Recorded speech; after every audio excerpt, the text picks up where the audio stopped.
Hey fellow gliders, welcome back. Today we are going to do something a little bit different. We are going to build an app from scratch using nothing but OpenAI. We're going to see what we can do with all of the different features that Glide has provided for us through OpenAI integration to see how robust we can make an app that uses as many OpenAI features as possible. All right, let's try this. All right, so the first thing we have to do, if you haven't done this so already, is inside of your team folder, go to previews and make sure integrations is turned on. All right, next we have to make sure that we have an OpenAI API key. So you're gonna head to openai.com, sign in, and when it asks you where you wanna go, you wanna head to the API section, and up in your personal section here, view your API keys, and then you can create a new secret key. When it does so, make sure you copy that key down somewhere because you don't want to be able to reference that whenever you go to tap into any sort of OpenAI integration. All right, I've already had that copied. So I'm going to create a brand new app here. Let's create a recipe app. So AI recipes. And we'll make it a mobile app because I'll probably be cooking along with my phone. I'm not gonna have my computer there with me. We'll use nothing but Glide tables, create our project, and away we go. Let's see if we can build this entire app under an hour. Would that be fun? All right, so we're gonna get rid of the things sheet. We're gonna get rid of our categories sheet. We'll leverage our user sheet, that's fine. Okay, so then in our settings in the top right-hand corner, here's where we have to enable OpenAI integrations. So you're gonna head to integrations, scroll down to OpenAI and add your OpenAI integration. Here it's gonna ask you for your OpenAI key. All right, I'm gonna go ahead and paste that in. All right, and look at all the cool things we can do with OpenAI. We have some things that are action only, and then we have some things that are column and action, meaning that these columns integration will automatically produce content without us having to push a button or something like that. All right, we can generate images through DALL-E, OpenAI. We can send messages to a ChatGPT with history, meaning you can have a back and forth with a chatbot. Answering questions about a table, meaning you can point Glide to a table of data and ask it to find something within that data set to respond about. So that's gonna be kind of neat. Summarize, taking a large body of text and making it smaller, suggesting a color based on an image, extracting keywords. So with the body of text, it'll break it down to just primary keywords here. And we can use that for tagging purposes. So maybe we'll leverage that in our app.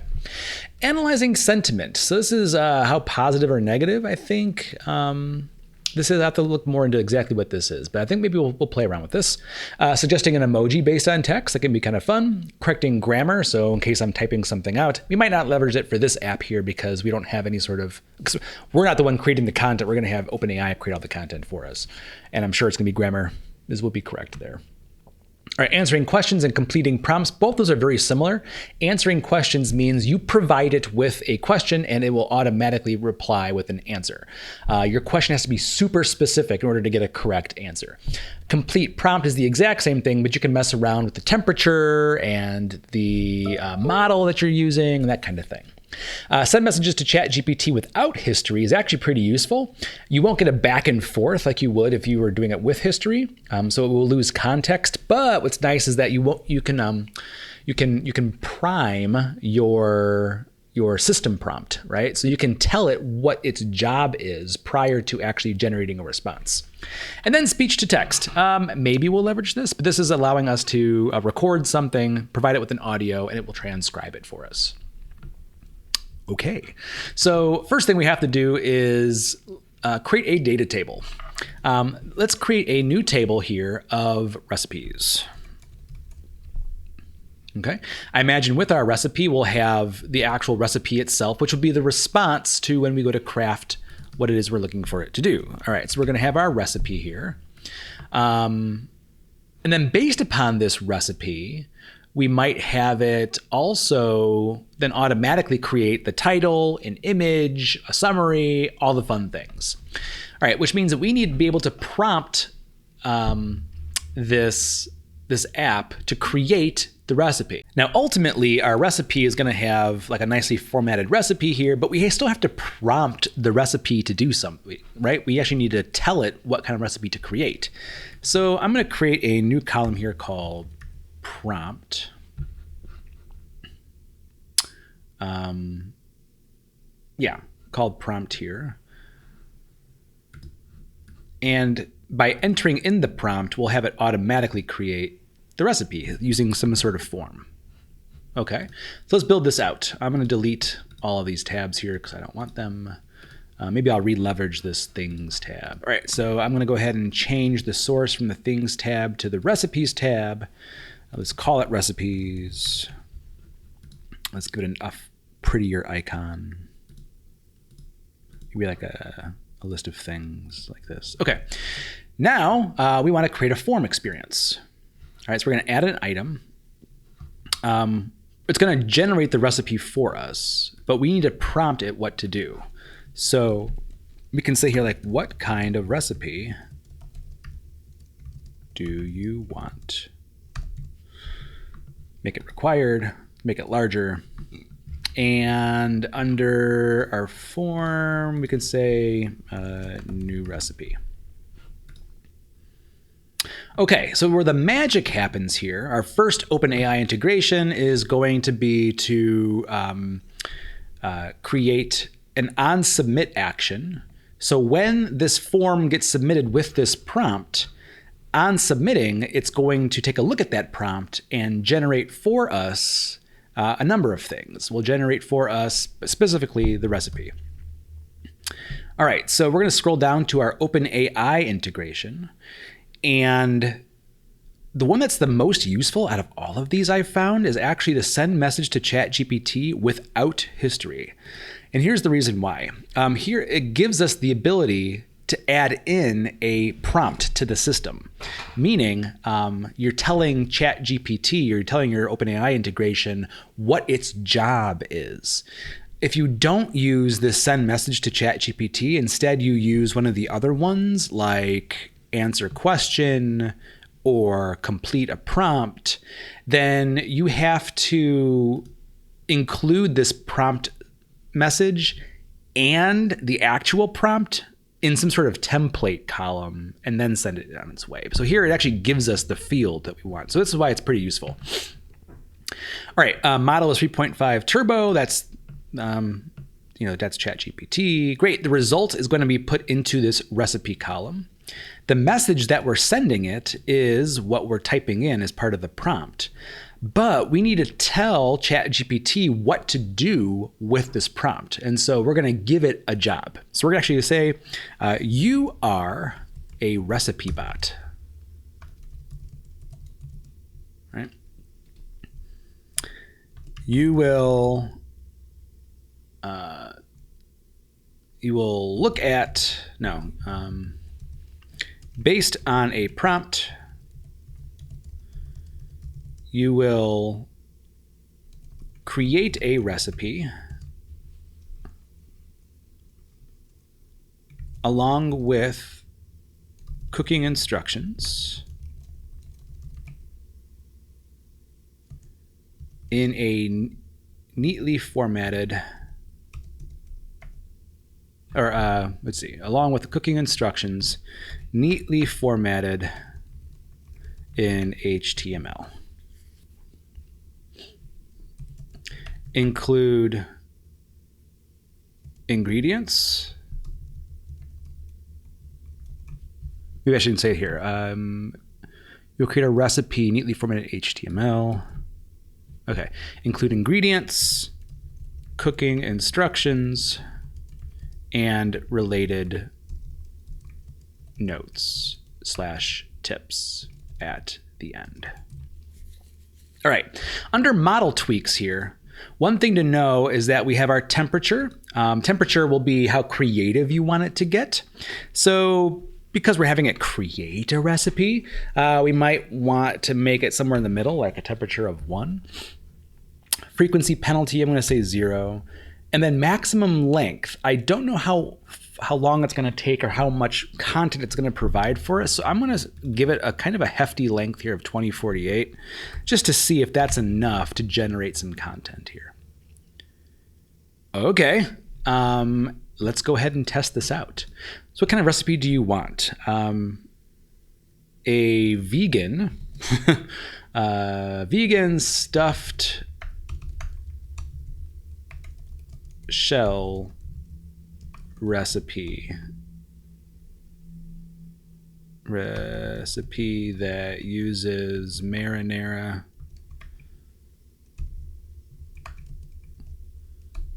sauce and tofu.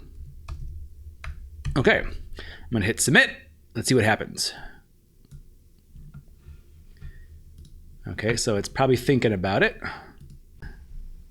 All right, we got something. Let's go ahead and see what this looks like. I'm diving in here and ooh, it doesn't like my HTML. I'm actually gonna go and switch my prompt here to convert it to Markdown instead. Sometimes it's a little bit more reliable. I'm surprised that it wasn't very reliable there with the HTML. But let's go ahead and resubmit this. So under General, formatted in Markdown. Okay, so let's go ahead and resubmit. I'm gonna go ahead and go to my data section, recipes, copy this prompt, come over to layout and paste, submit. I'm gonna go ahead and delete this first record. And while that's working here, I'm gonna go ahead and create an if then else column to provide it with like a loading screen. So I'm gonna say loading or recipe. So I'm gonna say if recipe is empty, meaning it hasn't created that recipe for us yet, then loading, or we could say preparing your recipe. And then else the prompt, maybe we can give it a nice fun emoji here. Is there like a cook?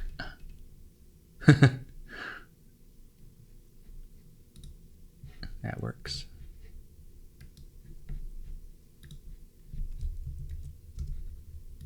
Okay, but it looks like we have something in here now. Cool. All right, so I'm gonna dive in and we're gonna create, oh yeah, look at that. I have my rich text component displaying my recipe, and look at that. We have ingredients. Look, it even knows, and so it knows I want vegan, so look, it even brought in nutritional yeast. If you're not a fan of vegan cuisine, you'll know that nutritional yeast is like a staple in most vegan foods. So look at that, that's pretty cool. I'm surprised there's no salt in here though. If I were to make vegan stuffed shells, I would have lemon juice and salt in here. But hey, I didn't have to create this, so that's cool. Has notes and tips and whatever else. All right, so that's awesome. Now let's go ahead and do some more fun things with OpenAI based upon this recipe. So let's go ahead and create a title for this. Again, OpenAI integration. OpenAI. We're going to do, again, send message to ChatGPT without history. Suggest a very short title for this recipe. Okay, the message will be just the recipe. There we go. Spinach and tofu stuffed shells. Fantastic. Let's have it create keywords. All right, so keywords. So for tagging purposes, integrations, OpenAI, extract keywords from the recipe.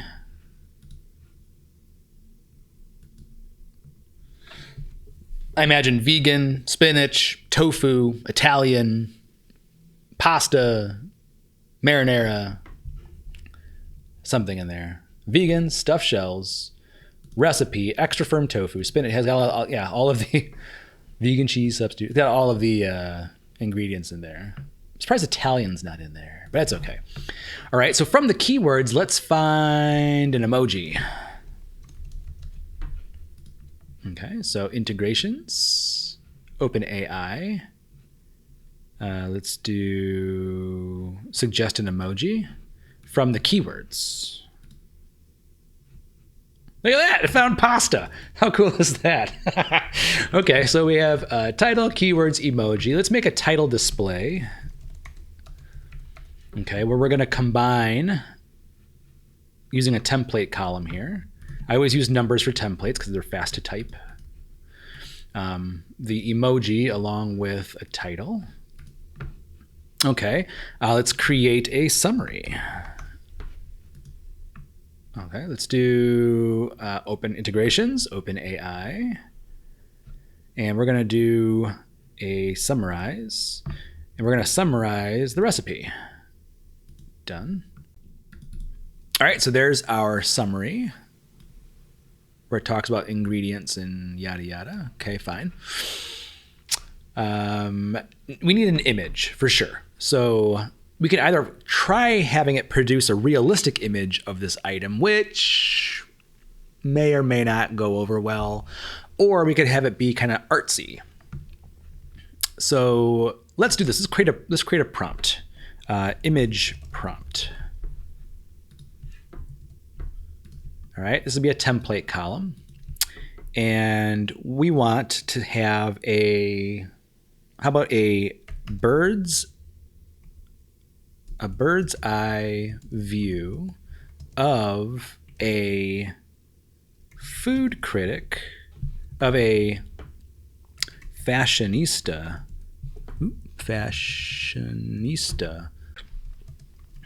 eating eating blank at a upscale restaurant. And maybe want a sketch, bird's eye view, or sketch of a bird's eye view. How about drawing?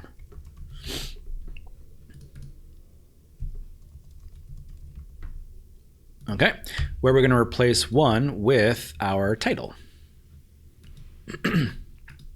So this is our image prompt. Now the problem with this is the only way to generate an image is through a user interaction. So we're going to have a button that actually generates the image for us, but that's okay. All right, we're going to go ahead and create an image column, other image. Okay. So here on our recipe, the details here can actually be the recipe title now. Maybe just the title. Okay. On our collection, we can have just the title. Okay, we definitely need an image. So let's create a button at the top. Or how about a title component? I'll do a title component at the top. We'll have it be a cover image. The image itself will be an image. We'll play with the header image in just a second. And let's give it an action here of create image. And we'll only see this button if the image is empty. All right, and this action here is going to be under our OpenAI to generate an image. Our prompt is going to be our image prompt, and our image output will be in the image column. Okay, so when I push this button, I should then get an image of a fashionista eating spinach and tofu stuffed shells, and then this button should go away. And then that image should appear in this square right here. Let's see what we get. Look at that. All right, so we have a fashionista eating vegan stuffed shells. I can't tell exactly what that looks like inside of here, but you know, she's drinking some wine along with this at a restaurant. Looks pretty cool. All right, so now let's actually change our header image too, right? One of the other OpenAI integrations here is to get a color from an image. So let's get this image color. So integrations, OpenAI. We're going to suggest a color from our image. Okay. And now this is just a raw hex code. So if we need to display this as an image, we can use Glide's image, or I guess we have image color. So let's do now color image, like this. And that's underneath the other image from color option, where we can point a color and it will give us a color to choose from. So I guess it found this like creamy color color from this thing. I was kind of expecting something different. More like the black or the oranges or the greens in the background. I don't know why it's giving me like this creamy color. Oh, I see. It found her skin tone inside of the image here. Still, I didn't have to create it. And so now this color will be unique to this particular recipe. Awesome. If we wanted to here, we could also display maybe in a hint text what the summary was. Let's put that at the bottom so it's not taking up too much space. Cool. All right. And maybe for our title, let's display the title display. There we go. Okay. So what else can we have it do? We can also have it, we can have a back and forth conversation about this recipe. Okay. So on our title, let's add another action here. And this action is going to be get answers about this recipe.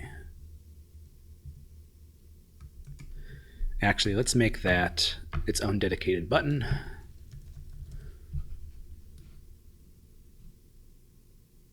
Above rich text like this. Okay.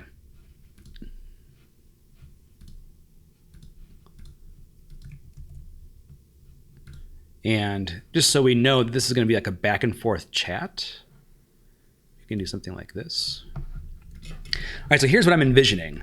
That we're going to click on this button. We're going to get a new screen. That screen's going to ask us for a prompt to type in something. And then it's going to look at our recipe and then give us answers about that recipe based upon the question that we're asking it. And it's going to have history. So it'll have context about what it is we're asking. So we can have a back and forth dialogue about something particular about this recipe. All right. So to make this happen, we have a couple things we have to do. First, we need to set up our table for the back and forth, for the chat log. Because ultimately, and we'll show you this in just a second, that it requires its own dedicated table for that. All right, so first for this button, we're going to show a new screen. This item, and it'll be a slide in. So it kind of pops open like this. All right, now we need a place to create the prompt. Very similar to when we created the prompt to actually create the recipe, right? We're going to do a form container here. And we're going to write our form to a chat log table, which we'll create in just a second. And then upon submitting our form, we're going to have it do that ChatGPT action. So we're going to open AI. We're going to send a message to ChatGPT with history. All right, so under message history, here we see we have to have 4 columns. I'm going to go ahead and pin this so we can see what we're doing here.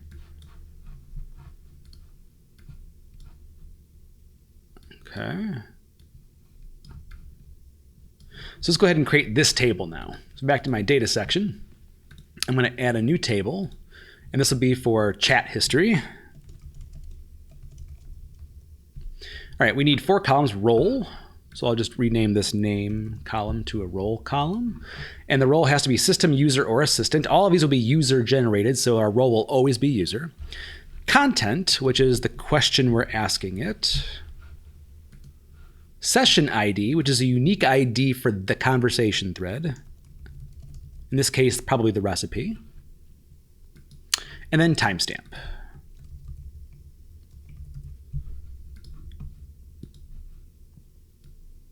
Okay. And if you are allowing multiple users to also have conversations about the same thing, your session ID should also have some sort of user ID involved with that. So you could use email address. It's always better to use row IDs. So I'm going to use row ID here. So we have a user ID for the row ID. Okay, so our recipe should also have a recipe ID. So I'll create a row ID for that as well. All right, now I'm going to have a unique session ID. So I'll call this user session ID. Be a template column. I'm just going to combine the recipe ID along with the user ID, the person who's currently signed in, user profile, row ID. So then every person who's using the app will get their own version of this recipe ID. And this is what we'll use as the session ID in the chat. Okay, then we need a response column. Okay. And you'll also want, if you, again, have multiple users using your app, you'll also probably want to have row owners turned on, so that way people are only seeing their own data, which means you'll need to have an email column in here as well. Where is that? Email, and we'll set row owners on the email column. And then we'll do the same thing we did with recipes, like this loading or recipe. Right here we'll have loading or response, which would be an if then else. So we're going to say, hey, if it hasn't responded yet, if response is empty, then loading, else response. And again, maybe we can have that chef guy appear again here.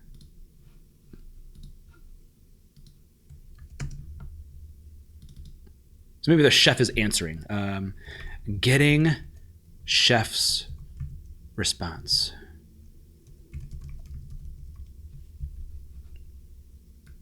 Okay.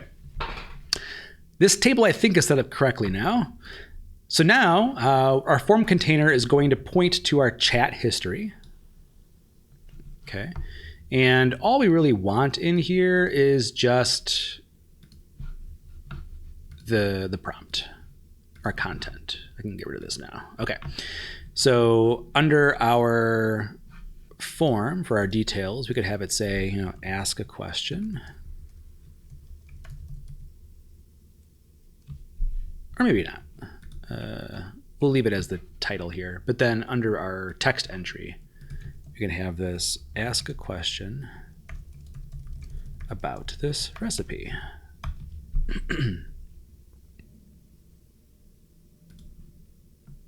Okay. And when they submit this form, right, this will become blank again. And then we want to see the response underneath. So we're going to go ahead and add a list collection underneath here. The list is going to point to our chat history. We don't need any of these things here. And actually, we don't even need an action. They're not going to tap into the list at all. The title here can be the question, and the description will be the loading or response. And then we want it in reverse order.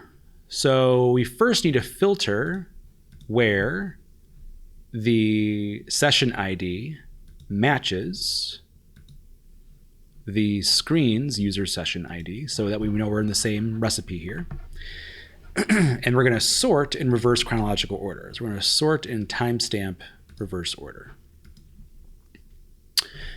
Okay, and then lastly here we need our action. So our form container has this action. All right, our message history is going to point to our chat history screen. Our prompt is our content. The message, oh, sorry, not our content. Hold on. Message is the content. Session ID is our session ID here. Model 3.5 turbo, fine. Model tweaks. Temperature, we can have to be a little creative. Frequency penalty, we don't need anything too long. We'll just do like 1,000 perhaps here. Now, if you're asking it to create a whole new recipe based upon something, then yeah, you want a longer, oops, not frequency penalty, the length. We want a longer length, but that's okay. We'll keep it short for now. And then result will be the response. Okay, so the prompt. We're going to say, you are a chatbot. Oh, it needs to know the context of our recipe because we don't have that. Okay, so what I was going to say is that you're a chef bot, or you're a chatbot who's an expert on blah, blah, blah, where the blah, blah, blah is the recipe. But we need context here. right? So we have to craft our prompt using a template column. All right, let's dive back into our data. Chat history. Let's grab the recipe and then create a template column off of that.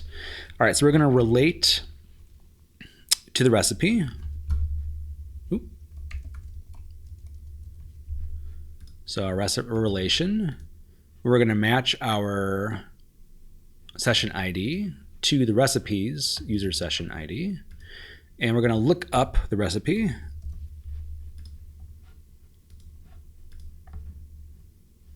Okay. And then we're going to craft our chat prompt. Template. Okay, ready? You are a chef bot and an expert in preparing blank 1, where 1 is the recipe. Answer this question from a fellow or from a cook who is preparing this meal. Okay, something like that. Done. All right, so now it has context of what recipe it is we're talking about.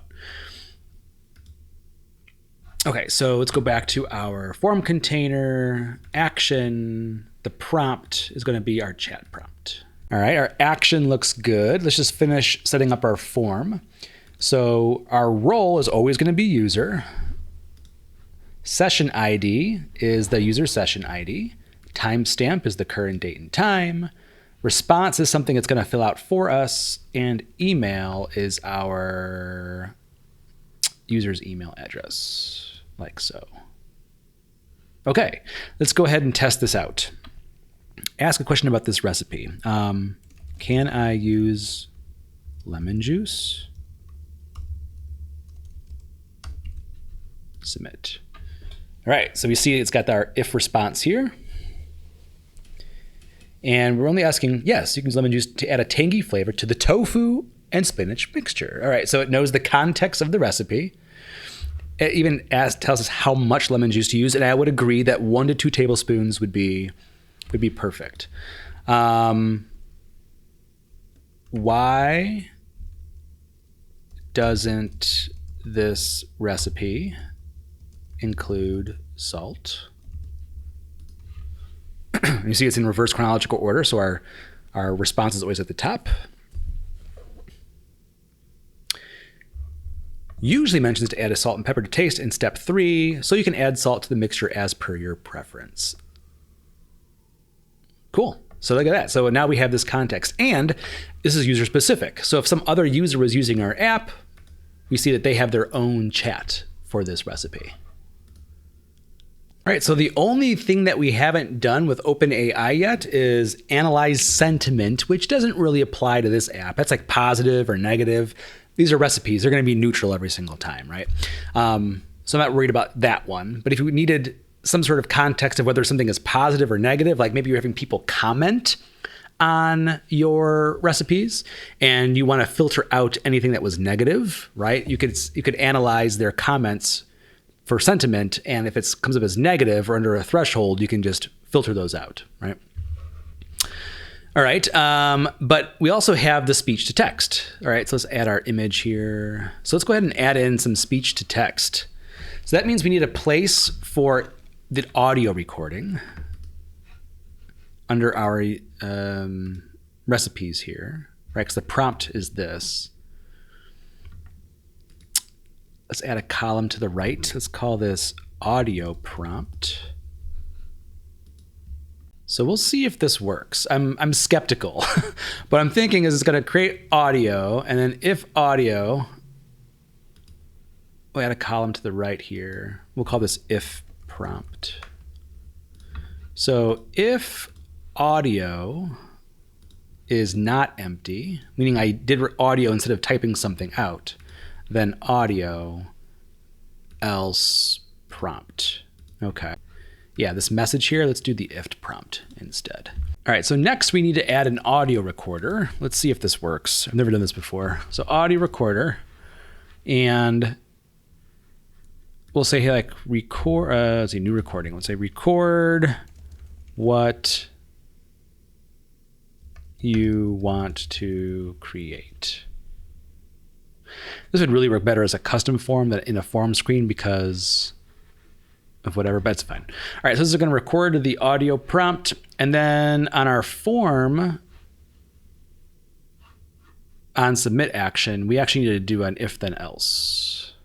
I don't know if this works. Let's see. All right, so if audio prompt is not empty, then we first, before we send a message to ChatGPT, we need to transcribe our prompt. So we're going to do OpenAI speech to text, where our audio file is the audio prompt, and the text is going to be just placed inside the prompt, I guess. So I guess it'll always be prompt. So I guess we can always just use the prompt here. So we don't need the if prompt. All right, so done. Let's go back to our if prompt. We don't need that anymore. Yeah. So what's going to happen is that if there's an audio file, it's going to transcribe it first and then create the recipe based upon what we said, rather than just what we typed. Let's see if this works. So on submit, let's edit our action. So audio prompt is not empty. Otherwise, if audio prompt is empty, we're just going to do the send message to chat with all the same things. So prompt, so the same prompt. Message is still the prompt.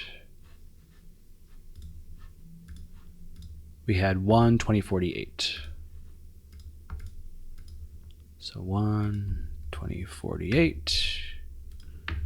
Result is the recipe. Okay, let's see. So audio or text recipe. So let's try this. Ready? Here goes nothing. Please create a vegan brownie recipe that uses chickpeas. Okay. Oh, and this is required at the moment. Oh, so we do have to put something in there. Okay, so that's not going to work. Worth a shot, though, but let's see. Because it still had us put something in to submit the form. That's why a custom form would be better rather than an actual form if you're using audio. But otherwise, let's see what happened here. So under recipes, look at that. It recognized that pretty fast, though. So here's my audio file, right? It put the prompt in, please create a vegan brownie recipe that uses chickpeas. And then it should output still a markdown version of this recipe. There it is. All right, and now all the other things should start populating. Okay, so here's our vegan chickpea brownies. Chickpeas! Look at that. No summary yet, though. Oh, there it is. Okay, there's our summary. Cool. Look, a little dessert icon. Let's create an image.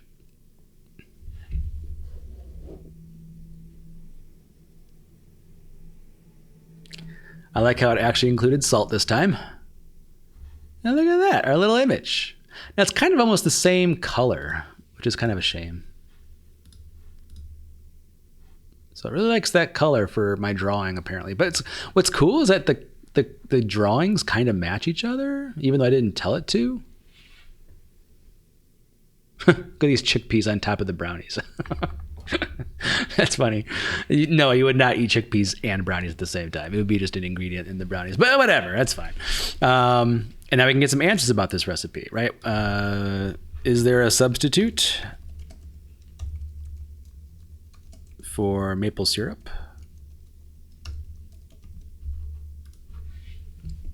getting the chef's response.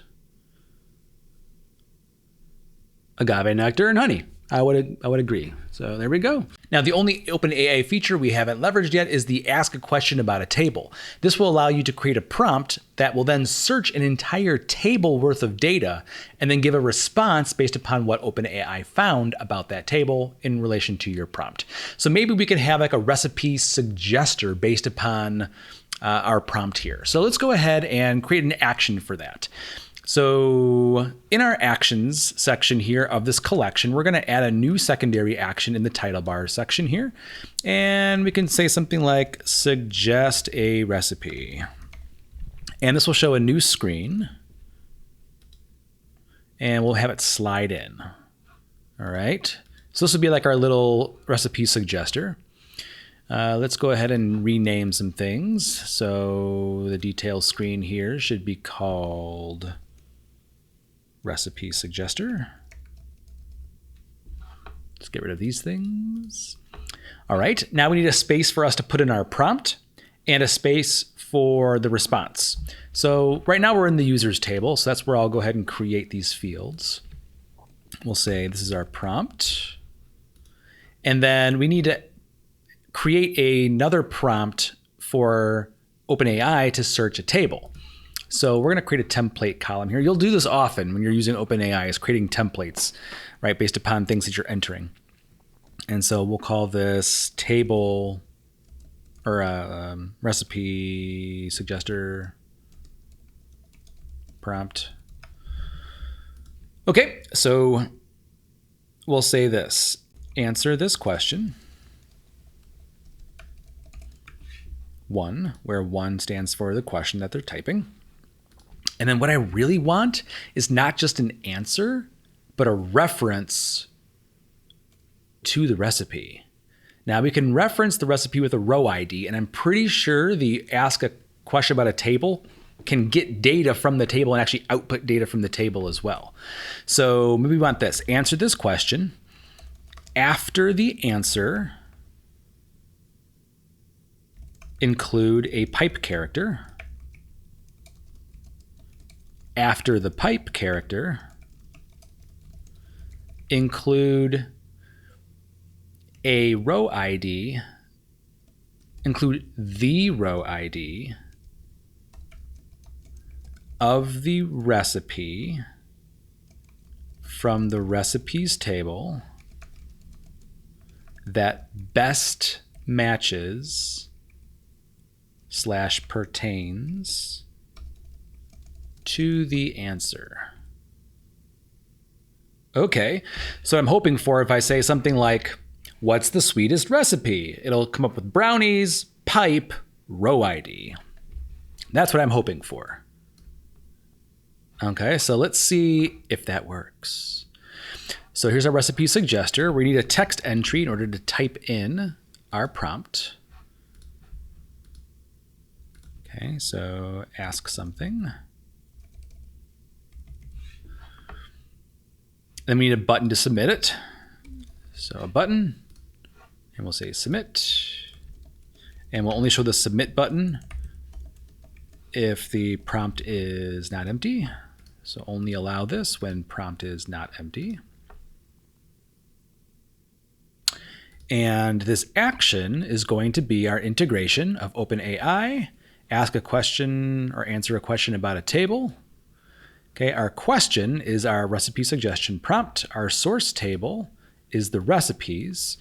We're going to select columns. We only want the row ID and the recipe. We don't need the prompts involved with that or the image. Done. Okay, we don't need to specify a row. Additional context, I don't think we really need that either. That would be like, hey, reference this column in relation to that, but we're not really doing that, so we don't need to do that. Model tweaks, I'm not going to worry about that either. Let's keep it short, though. Maximum length, let's say 200 tokens. All right, and our answer is going to go to our response, which we don't have. All right, we need a response column. Okay, quickly enter that and come back here and select that. All right, so response column. Cool. And then we want to display the response underneath. So I'm going to display the response. I want a button too that will navigate me to the recipe eventually. So let's use an action row because that will allow me to put in some text. So here we say answer. The answer is the response. And this button will eventually take me there. We'll cross that bridge when we get there. All right, so how about this? Which recipe is the sweetest? All right, it should find the brownie recipe. And it'll give us the row ID. And it did, look at that. So the vegan chickpea brownies are the sweetest. Pipe row ID, and then the row ID. Okay. That's cool, but I don't want it to say row ID. I just want it to put in the row ID. Okay, so maybe we need to adjust our prompt a bit. Let's go to data. Include the row ID. So after the pipe character, I say include the row ID of the recipe. So here's an example. Recipe, pipe, row ID. So that way it knows exactly how I want it formatted. Let's try that one more time, submit. So hopefully that row ID colon goes away. And it did, look at that. So here's vegan chickpea brownies, pipe, doom. All right, so now that we have this, now here comes the magic. We can split this. So I'm going to go ahead and say split response using a split text column. All right. And what split text does is it splits a text and informs an array. So I'm going to split the response at the pipe here. And so now I have the answer and my row ID separated. This is an array now. But now I want to pick out pieces of that array. And we do that with a single value column. So a single value column can look at individual items within an array. So we want the response display. So we're going to get the first value. It's on the left-hand side of that pipe of the split response. And we see there's the response. And then we want the row ID. So this is the row ID. Single value will get the last. Split response. And there's our row ID. And now that we have a row ID, we can relate to that row ID. So we'll say rel recipe. We're going to create a relation column, and we're going to relate the recipe or the row ID that it found to the recipe's row ID. All right, so there's our relation to our brownies, which means this button can now point to that recipe. So we're going to say go to recipe. Let's not give it an icon, so we can actually see the text in the button. And we're going to display, so we're going to do a show details screen. Not of this item, but of the relation to the recipe. So it'll take us to the recipe.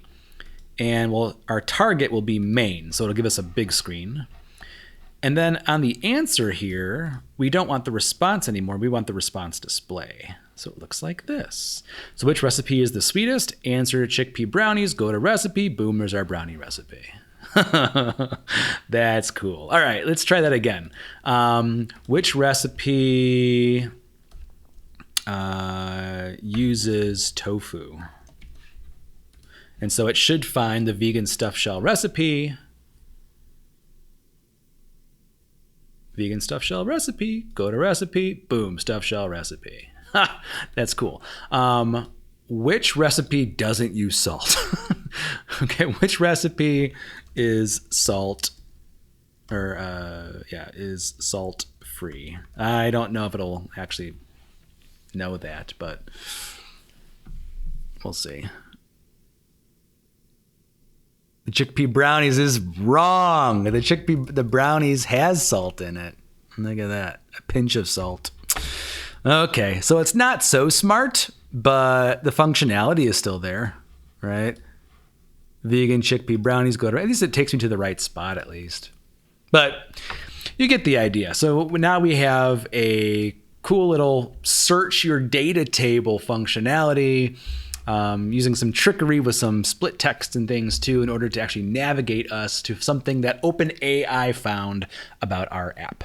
All right, so we created an app from scratch that uses nearly all of the OpenAI features that Glide provided us in its OpenAI integration. We didn't have to create any content whatsoever except just the few little prompts that we wanted the app to run with. If you have any questions at all about how to leverage OpenAI in your application, feel free to shoot me a comment below. You can also reach out to me at Twitter @rpetito. And as always, thanks for watching.